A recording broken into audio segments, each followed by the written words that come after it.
just wait for the speakers to come forward. It says here, Tanya, Lou, and Maribel.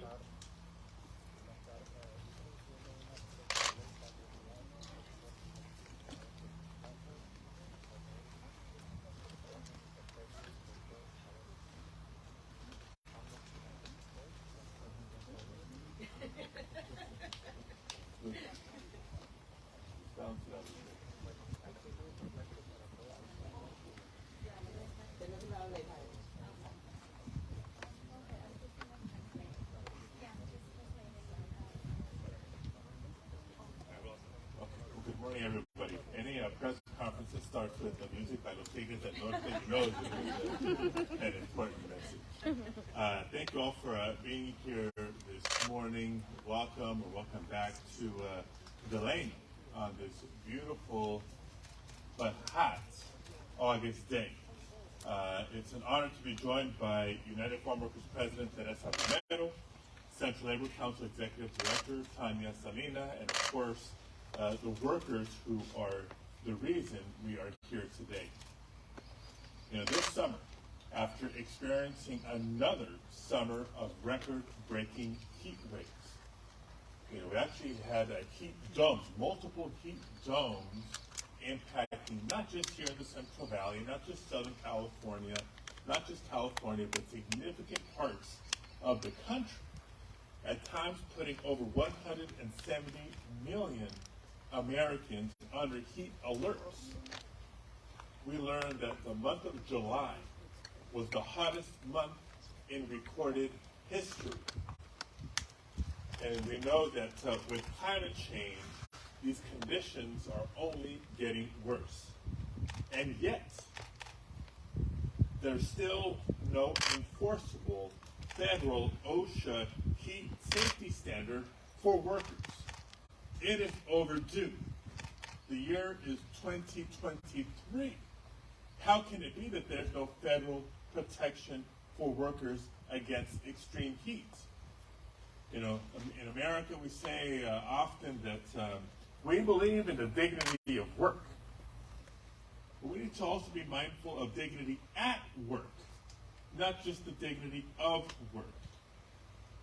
So just ask any food service employee who every day may escape the heat from outside, only to face the searing heat of hot ovens and grills, like my father did for 40 years as a cook. They do work that keeps the rest of America fed. Ask a construction worker who bakes in the sun to build a home with air conditioning before the next heat wave comes. And yes, ask a farm worker in Delano or anywhere across the Central Valley who works tirelessly in the hot sun to put food on our tables. Their work is no less important. In fact, the federal government has deemed these jobs as essential. So I know in the Senate, my couple of years in the Senate, I've already heard from thousands of Californians with a similar message, that every worker, not just some, every worker deserves to come home safely at the end of their shift. Because these aren't just faceless jobs. These are neighbors, friends, family members who bring unbearable conditions to earn a paycheck, to support themselves, to provide for their families in their pursuit of their American dream. It's people like Asuncion Padilla, the 53-year-old father who, after picking grapes for 10 straight hours in 105-degree heat, fell unconscious, but was sent home rather than the hospital, only to pass away on the drive home. This is not just an issue of workers' rights. It cuts to the moral heart of our nation, and yes, we need to do more. Now, I'm glad that the state of California is actually a leader in this space. The state of California does have some worker protections against extreme heat in place, but we need them on the federal level, because workers across the country deserve the same protections. And we need them not just for outdoor workers, we need them for indoor workers as well. Now, on a federal level, President Biden has announced federal actions to increase inspections and enforcement of heat violations, but we still need to do more. That's why my bill, the Asunción Valdivia Heat, Illness, Injury, and Fatality Prevention Act, would require OSHA to establish an enforceable federal heat standard to protect workers, all workers, in high heat environments by requiring common sense things like water, access to pool water, shade, paid breaks in cool spaces, and more. The last month, I led 112 members of Congress in a letter to the administration urging that OSHA implement a federal heat standard modeled after our bill as soon as possible. Because we know the legislative process can sometimes take time, but we can act administratively. And that's what we're asking of President Biden. Use his authority, use the department's authority to do this administratively now. Because it's long past time we step up to protect those workers who every day face off against rising temperatures and cycling heat waves. And every day that we fail to act is another day that someone is risking their life in their effort to provide for their family. Now, before turning it over to the next speaker, I'd like to offer a few remarks in Spanish for Spanish language outlets. Este verano enfrentamos otro verano de horas de calor récord que han ponido a más de 170 millones de estadounidenses bajo alertas de calor. Y también nos enteramos que el mes de julio, el mes pasado, el mes de julio fue el mes más caluroso en la historia registrada de nuestro planeta. Sabemos que la amenaza del cambio climático significa que las condiciones solo van a continuar y a empeorar. ¿Cómo puede ser que todavía no existe un estándar federal de seguridad contra el calor de OSHA aplicable para los trabajadores? En el Senado he recibido contactos de miles de californianos, todos escribiendo con un mensaje muy similar. Cada trabajador merece volver a casa sana y salvo al fin de su turno. Es algo básico. Son personas como Asunción Valdivia, el padre de 53 años, que después de piscar uvas durante 10 horas seguidas a temperaturas de 105 grados, cayó inconsciente. Y en vez de mandarlo al hospital, fue enviado a su hogar, solo para fallecer en camino. Mi proyecto de ley, la Ley de Prevención de Calor, Enfermedades, Lesiones y Muertes, es dedicada a Asunción Valdivia. Y este proyecto de ley requerirá que OSHA establezca un estándar federal de calor exigible para proteger a los trabajadores en ambientes de alto calor, todos trabajadores, no solo campesinos. Requiere cosas de sentido común como acceso al agua fresca, acceso a sombra cuando las temperaturas suban, descansos pagados en espacios frescos y más. Me agrada que el Estado de California es un líder en la lucha para protecciones en el lugar de trabajo, pero tenemos que hacer más. Y cada día que no actuamos a nivel federal, es otro día que alguien arriesga su vida solo para mantener a su familia. So, as you can tell, this is important to me, and it's time we get this done. I now turn it over to my friend, the President of the United Farm Workers Union, Teresa Romero.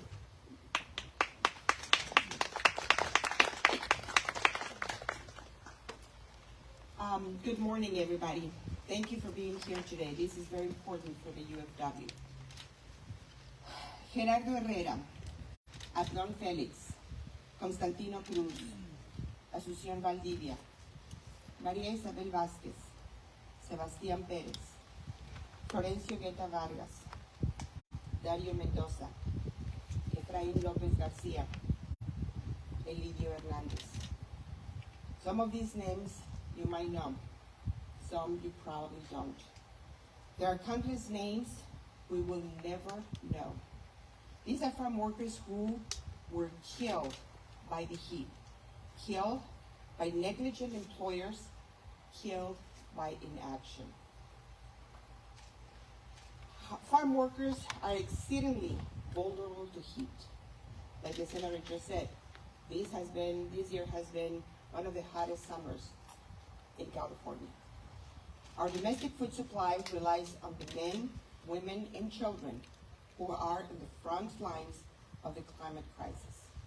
They're working exposed to increasingly severe weather conditions.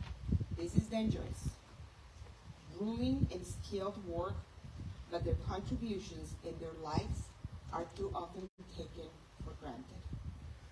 Just last week, on August 8th, a farm worker, a beloved husband, brother, and father, was killed by the heat, unprotected by the negligent employer. Elidio Hernandez was working on tomatillos. He told his supervisor he wasn't feeling well. His supervisor said to keep working. When he collapsed, nobody called 911. He died in the fields. His supervisor made some of his co-workers take his body to the hospital and leave him there, dead. And then his supervisors did not report the dead to the authorities. This is what farm workers face day in and day out. We are going to help his family report he's dead. We're going to help the family with the difficult process that they're having to go through right now. But he should not have died. Eladio deserved better. His family deserves better. Eladio had 2 young children, 2 young daughters that now don't have a father. Senator Padilla has worked alongside farm workers, not just in Sacramento, not just in DC, but in the fields with them, when he was only one of 2 senators who accepted our invitation to work in the fields. So he could understand and feel firsthand how difficult it is. He has fought for farm workers' wages. He has fought for their rights. He has fought for their path forward. He has fought for their dignity. Today he's here because he's fighting for their lives. I look forward to the day where worker protections are not written in blood. I look forward to the day where the list of workers killed by the heat has no new names added. For today, I join the family of people like Asunción Valdivia, people like Maria Isabel Vázquez, people like Elidio Hernandez. I joined in their grief, and I join in their anger. Let's keep fighting until every worker in every state, in every industry is protected. Sí se puede. I want to make also some remarks in Spanish. Gerardo Herrera, Asunción Valdivia, Abdón Félix, Constantino Cruz, María Isabel Vázquez, Sebastián Pérez, Florencio Guetta Vargas, Mario Mendoza, Efraín López García, Elidio Hernández. Algunos de estos nombres ustedes los conocen, algunos probablemente no. Hay muchos otros nombres que nunca conoceremos. Estos son los campesinos y campesinas que murieron por el calor, asesinados por patrones negligentes, murieron por su inacción. Los campesinos son extremadamente vulnerables al calor. Los alimentos de nuestro país dependen de estos hombres, mujeres y niños que están en la primera línea de esta crisis climática. Trabajan expuestos a condiciones climáticas cada vez más severas. Como el senador Padilla acaba de mencionar, las temperaturas aquí han estado a temperaturas récords en muchos años. Este es un trabajo peligroso, agotador y trabajo que necesita conocimiento especializado. Pero sus condiciones y sus vidas están tomadas y no se les toma en cuenta frecuentemente. La semana pasada, un campesino, amado esposo, hermano y padre, murió por el calor. No fue protegido por su empleador, que fue negligente. Elidio Hernández estaba trabajando en los tomatillos. Le dijo a su supervisor que no se sentía bien. Su supervisor dijo que siguiera trabajando y cuando se desmayó, nadie llamó al 911. Él murió en el campo. Luego su supervisor hizo que algunos de sus compañeros de trabajo lo llevaran su cuerpo al hospital y lo dejaron ahí muerto. El supervisor no reportó su muerte a las autoridades. Hemos ayudado a su familia a reportar esta muerte. Continuamos ayudándolos a navegar las consecuencias. Pero él no debería haber muerto. Elidio se merecía algo mejor. Su familia se merece algo mejor. En la mayor parte del país, en 46 estados, no hay absolutamente ninguna regla sobre lo que debe hacer un empleador para proteger a los campesinos o a cualquier trabajador que trabaja afuera de morir a causa del calor. Pero también, como dijo el senador, no nada más es trabajadores que trabajan afuera, sino muchos trabajadores que trabajan en altas temperaturas adentro. Esto debe cambiar. Donde hay reglas, los campesinos migrantes deben ser entrenados cada vez que cruzan las fronteras estatales para saber cuáles son sus derechos. Esto también tiene que cambiar. Necesitamos protecciones federales para que los trabajadores protejan su salud y sus vidas. Sabemos lo que se necesita para mantener vivos a los trabajadores. Necesitan agua fresca, necesitan sombra, necesitan descansos pagados para que sus cuerpos descansen. Es simple. Vuelvo a repetir. Agua fresca, sombra y descansos pagados. Necesitan información sobre los riesgos y cómo protegerse. Y necesitan que sus empleadores brinden atención de emergencia y llamen al 911 cuando alguien comienza a enfermarse. Deben ser valorados no solo por el trabajo que hacen, sino por quienes son. Sus vidas son preciosas. El senador Padilla ha trabajado junto a los trabajadores agrícolas, no solo en Sacramento o en D.C., sino en los campos con ellos. Él fue uno de los 2 senadores que aceptó nuestra invitación a trabajar en el campo el año pasado, y él estuvo hombro a hombro trabajando con estos trabajadores. Él ha luchado por salarios de los campesinos, ha luchado por sus derechos, ha luchado por un estatus legal, ha luchado por su dignidad. Hoy está aquí porque está luchando por sus vidas. Espero el día que las protecciones de los trabajadores no estén escritas en sangre. Espero el día que no se agreguen nuevos nombres a la lista de trabajadores que han muerto por el calor. Hoy me uno con la familia de Elidio Hernández en su dolor y en su coraje. Seguimos luchando hasta que cada trabajador en cada estado, en cada industria, esté protegido. Muchas gracias, si se puede. Ahora les presento a ustedes a Tania Salinas. Thank you, good morning. My name is Tania Salinas. I am the Central Labor Council, the current Inyo-Mano County Central Labor Council President, Executive Director. Actually sounds pretty good. It probably better than my paycheck. And I'd like to thank, we basically have over 35 union affiliates throughout the Central Valley, current Inyo and Mano counties. Many of them are here today, and I'd like to thank them for coming in and supporting us in this event. We have SEIU, who 521, who I'm a proud member of.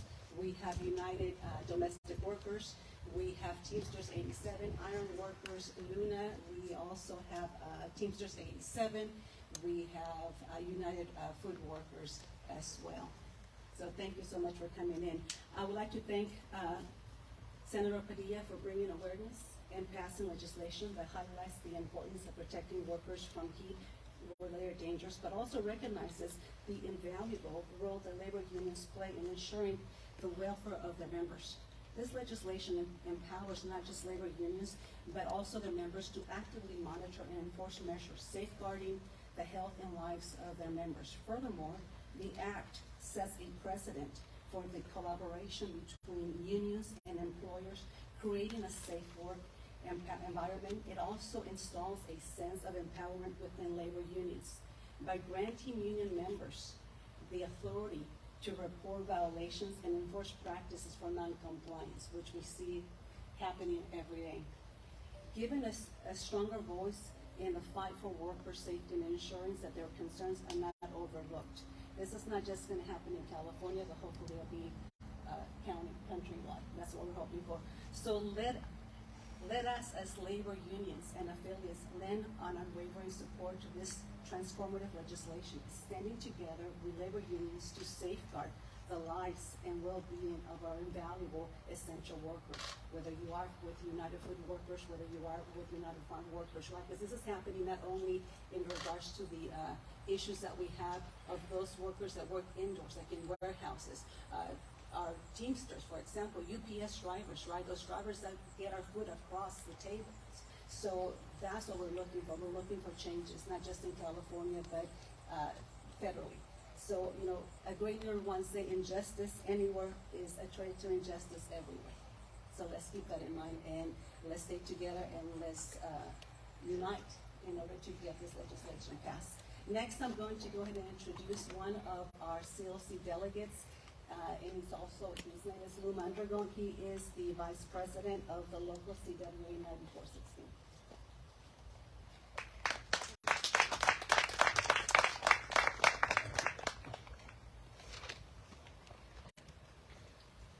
I've prepared some remarks. Well, thank you, Senator, for being here, and thank you to the farm workers for inviting me here.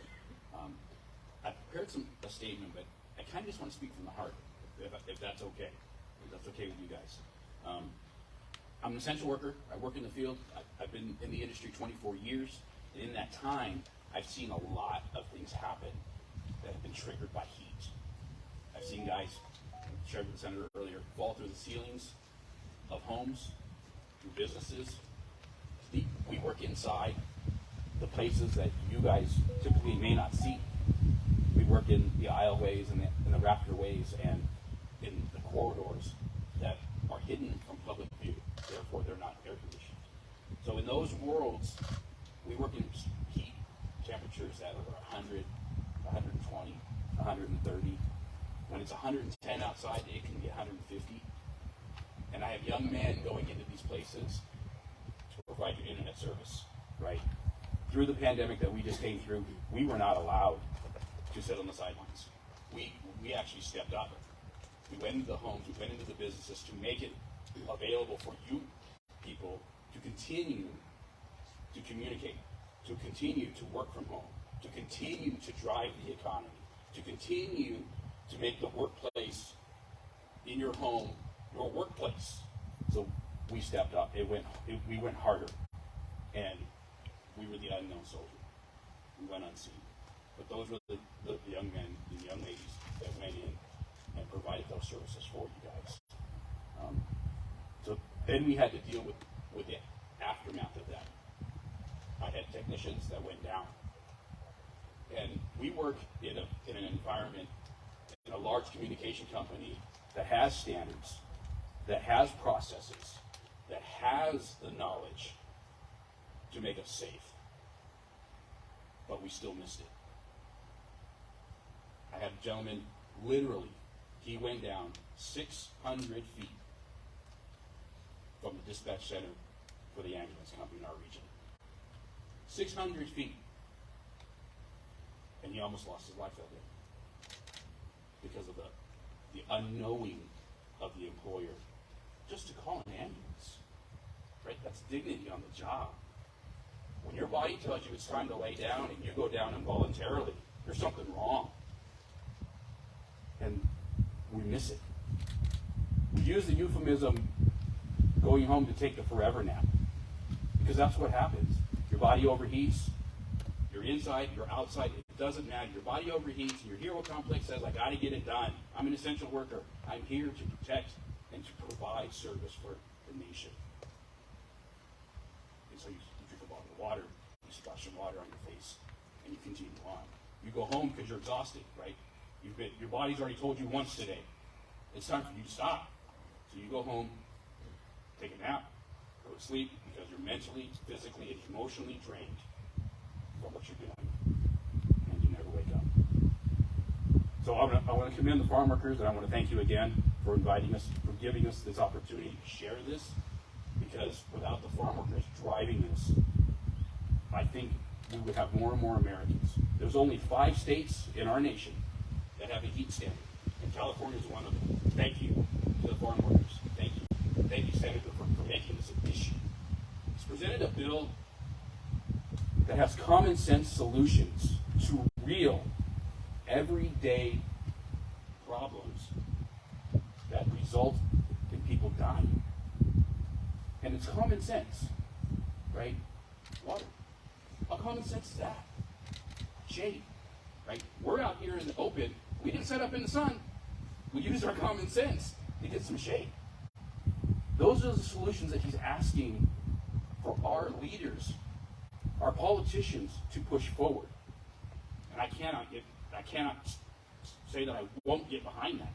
Those are the things that we need. I mean, this is a day and an age where the common citizen, if you leave your pet in some of the environments that we work in, an animal rights activist is coming after you. And they're going to legally come after you. And they're going to take your pets away. And they're going to take your money away, or however that ends up. But we don't have that same ability for the employers who are there to protect the working class. And all we're asking is you protect our workers, the lifeblood of our economy, in the same manner that you would protect your pets. Is that too much? I think not.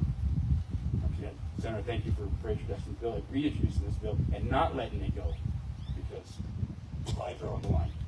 So with that, I want to introduce Marabella. She's a farm worker. She's from one of you guys. And I want to hear your words.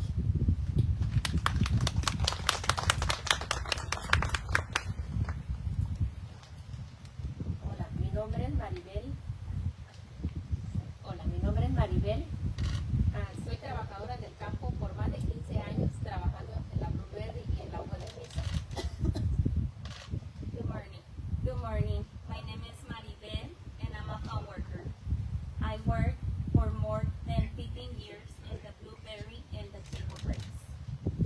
Yo trabajo bajo temperaturas hasta de 108 grados. I work under high temperatures up to 108 degrees. El calor se siente 120 grados. The heat feels 120 degrees in the fields. Le quiero dar las gracias al senador Padilla a nuestra comunidad. I would like to welcome and thank Senator Padilla for being here in our community. Y le agradecemos su apoyo para los campesinas. And we thank his support to all farm workers. Él demuestra liderazgo y realmente entiende las condiciones en que nos enfrentamos. He has demonstrated leadership and understands the conditions that we farm workers face in the fields. Cuando invitamos a los 100 senadores y senadoras a acompañarnos a trabajar en el campo, When we invited 100 U.S. senators to join us to work in the fields, el senador Padilla fue uno de los que aceptaron nuestra invitación. Senator Padilla was one of the two senators that accepted our invitation to work with us in the fields. Afortunadamente, el día que trabajó en el campo, el día fue fresco. Luckily, the day that he worked in the fields, it was not hot, but he worked very hard. Pero trabajó muy duro y trabajó todo el día completo con los trabajadores. He worked all day with the farm workers. Y sabe que hubiera sido difícil trabajar en temperaturas más altas. And he will know how hard it is to work under heat temperatures. Él sabe lo importante que es proteger nuestras vidas. He knows how important it is to protect our lives. No podemos esperar más, no podemos tener más familias sufriendo estas tragedias. tragedias. We cannot wait more. We cannot let these tragedies keep happening. Esto es cuestión de vida o muerte. This is a matter of life or death. Y sí, aquí tenemos al senador Padilla, ¿verdad? Para cualquier pregunta que tengamos. Senador Padilla, le tengo una pregunta. ¿Por qué vino? Gracias, Maribel. Vamos a recibir preguntas. We're going to open up to 2 questions now. Dígame, señor Padilla, ¿por qué escogió de Leno específicamente para venir aquí el día de hoy? ¿Y cómo exactamente su proyecto de ley cambiaría o mejoraría las condiciones que ya existen por OSHA California? Como dijo la compañera, California es uno de los estados que ya tiene protecciones muy fuertes para el trabajador. Repito, ¿por qué escogió de Leno y cómo cambiaría su proyecto de ley o mejoraría las protecciones para los trabajadores del campo? Sí, quisimos venir a Delano y el Valle Central porque en mi opinión es el ejemplo, el mejor ejemplo, no solo en California, sino en el país, de la necesidad y la urgencia de mejores protecciones para los trabajadores. Y como explicamos, en California ya hay algunas protecciones para algunos trabajadores, especialmente los campesinos, pero las protecciones que existen en el Estado no aplican, no protegen a todos los trabajadores que trabajan por fuera y no incluyen a los trabajadores que trabajan adentro, aunque pueden tener el ambiente de alto calor. Queremos ampliar las protecciones para incluir a todos los trabajadores, todos los trabajadores en el país. Muchas áreas del país por primera vez se están dando cuenta la intensidad del calor que es posible, porque las temperaturas siguen subiendo con el cambio climático.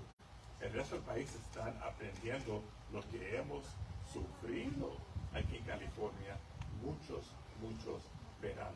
Pero ¿cómo cambiaría su proyecto de ley lo que ya existe? Cambiaría por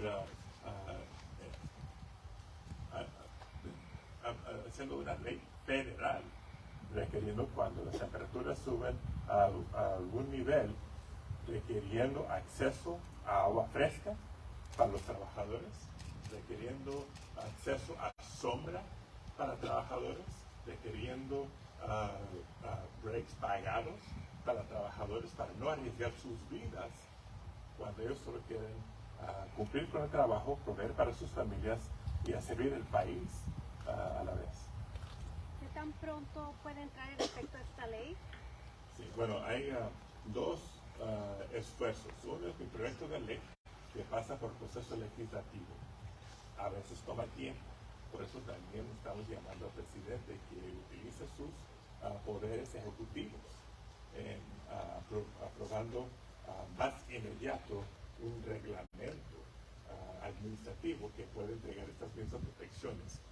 La fuerza de la ley es haciendo estas protecciones permanentes, porque hay cambio de gobierno, cambio de administración, cambio de presidente, las reglas pueden cambiar, pero podemos entregar las protecciones más pronto por ese proceso mientras que avanzamos el proyecto de ley. You mentioned that this is the second time an act like this comes up that you've been trying to implement. So what are some arguments that we're seeing against this, especially this time around? Well, this time around, it's not the arguments that are different, but sadly the politics of Congress that are different. Yet another reason it's not a coincidence that we're here in the Central Valley. Last session we had Democratic majority in the Senate and the House. This session we have Democratic majority in the Senate. We have a Republican majority in the House. So Speaker McCarthy, if you're listening, we need your help. Workers need your help. Farm workers need your help.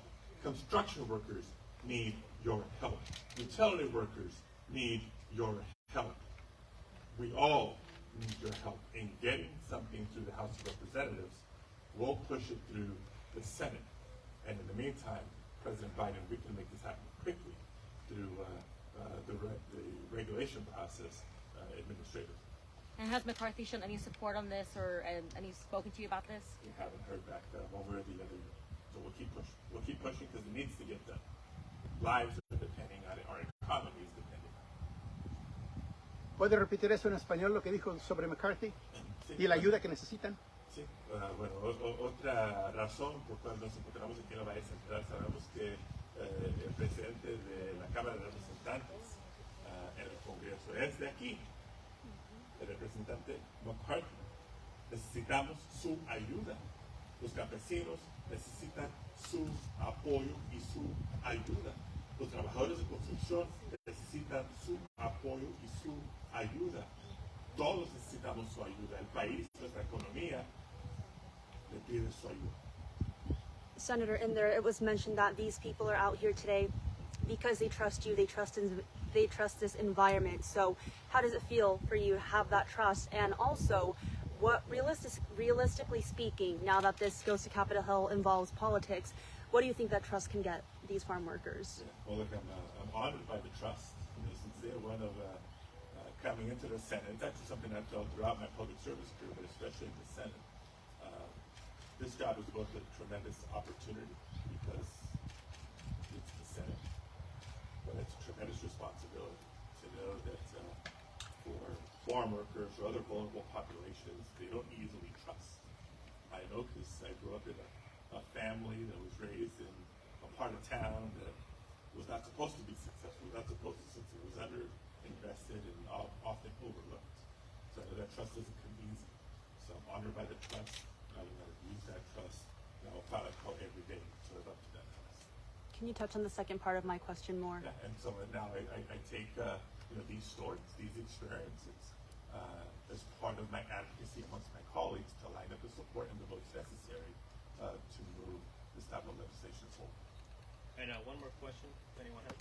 Yes, I have a question here. So now, speaking of trust and then maybe farm workers feeling the possible retaliation, what are their rights? What do you want them to know when it comes to maybe losing a loved one to these heat exhaustion conditions? And so it's a big part, right? The legislative efforts are just the beginning. Once we're able to establish a heat standard, like we have, partially already here in California, then it's important to let employers know what their responsibilities are, to invest in enforcement.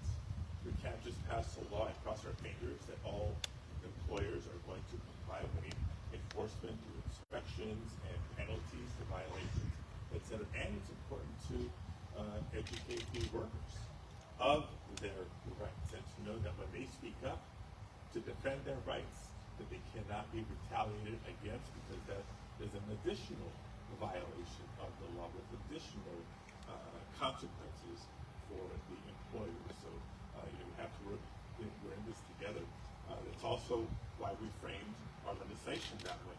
It's not just a requirement, it's a requirement with enforcement, with penalties, and with an emphasis on educating both employers and workers on what they need to know.